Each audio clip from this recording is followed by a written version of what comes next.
Spring cleaning is a good time to go in and clean out your Google Drive and to make sure it's a little bit more organized so you don't have to worry about it for the start of next school year. One thing I always do in the spring is kind of take a look at a few things that I've done in Google Drive.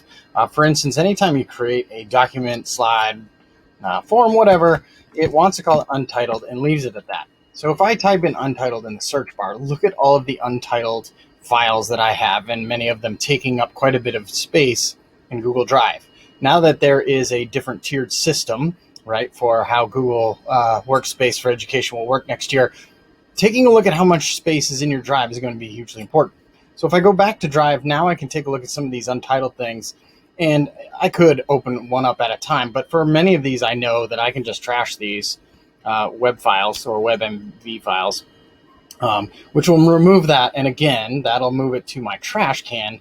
And I just want to make sure that I do that one more time to delete forever, which will then free up some of my space in storage eventually once everything goes through.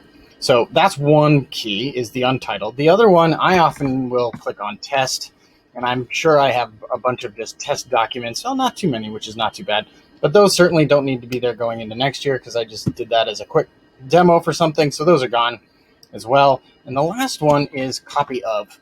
Whenever somebody shares something to you and you copy it, it wants to title it copy of. Now, here's where I really need to kind of go down through and audit some of these. Either delete them if I don't need the copy anymore, which saves me some space, or if I do still need it, it's probably a good idea to rename this and organize it on one of my folders in Drive. So those are 3 quick tips, is to take a look at those that are in your test, if you do test accounts like me, the copy ofs, of course, and then anything untitled, which is just the first thing of any Google Drive file that you save without renaming. Hope that helps.